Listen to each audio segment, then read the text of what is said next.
Yang terakhir keluar dari neraka adalah seseorang yang paling banyak dosanya, dia tidak memiliki keimanan kecuali sebesar biji zarah. Sudah berapa tahun dia tinggal di neraka tersebut? Sudah berabad-abad. Umurnya seperti umur dunia, bahkan lebih panjang. Hanya karena dia dihidupkan oleh Allah Subhanahu wa taala di dunia 60 tahun. 60 tahun kiranya dia dobelkan maksiat. Kenapa dia seharusnya dia diazab 60 tahun? Kiranya dia mendobelkan maksiat dia.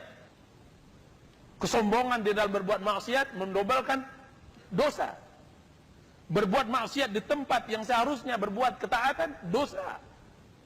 Masya Allah, dia doakan. Di hari Ramadan dia berbuka, dia pongahkan dirinya, Masya Allah, akan lebih besar dosanya.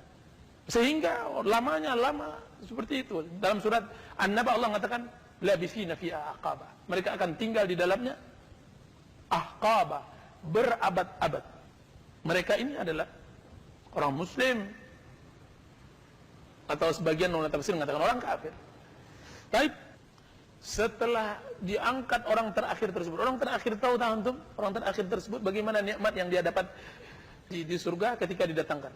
Awalnya dia proses, ketika dia sampai ke surga itu berproses. Awalnya dia meminta kepada Allah agar didekatkan di pintu surga. Allah mengatakan tidak, saya tidak mau. Kenapa ya Rabb? Sudah, tidakkah engkau melihat bagaimana aku tersiksa? Bagaimana lamanya? Bagaimana aku melihat jutaan orang telah engkau angkat, tinggal aku sendirian? Tidak ya Rabb, tolonglah. Tidak, aku tidak mau. Karena ketika aku letakkan engkau di sana, engkau akan meminta lebih dari itu. Maka dia datangkan sumpah, dia datangkan perjanjian, dia datangkan semuanya bahwa dia tidak akan meminta lebih dari itu. Maka diletakkan oleh Allah Subhanahu wa taala depan pintu surga. Setelah bertahun-tahun tinggal di sana, dia minta lagi agar dimasukkan sebentar aja walaupun di pintunya. Maka Allah mengatakan saya tidak mau memberikan. Terjadi dialog lagi, datang sumpah lagi, kemudian Allah masukkan. Masukkan ke surga atas rahmat Allah, atas rahmat Allah Azza wa Jalla. Terus apa yang terjadi? Allah Subhanahu wa taala mengatakan, hambaku, engkau mau masuk surga? Benar ya Rabb, saya ingin masuk surga. Di tempat mana yang engkau ingin tempati? Semua tempat telah penuh. Maka orang tersebut mengatakan, ya Rabb, berikan aku tempat terserah engkau. Apa kata Allah Subhanahu wa taala? Bayangkanlah hambaku, bayangkanlah kenikmatan yang paling engkau bayangkan, kemudian ceritakan kepadaku. Maka hamba tersebut membayangkan kenikmatan, dibayangkannya.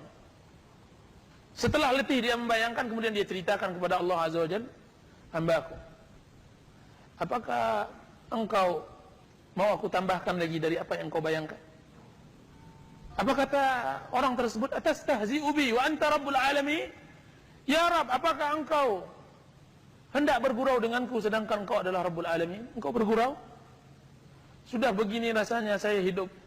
Awalnya di depan pintu, kemudian masuk sedikit di pintu, kemudian engkau sekarang bertanya tentang untuk engkau tambahkan, engkau bergurau denganku sedangkan engkau adalah Rabbul Alamin? Kemudian Allah mengatakan tidak, aku tidak bergurau. Maukah engkau seperti raja yang terbesar di dunia? Mau ya Rabb, mau. Ambillah kekuasaan tersebut dan 10 kali lipat dari itu. Kekuasaan tersebut dan 10 kali lipat dari kekuasaan manusia raja di dunia. Maka itulah penduduk yang paling miskin di surga, paling rendah tingkatnya di surga.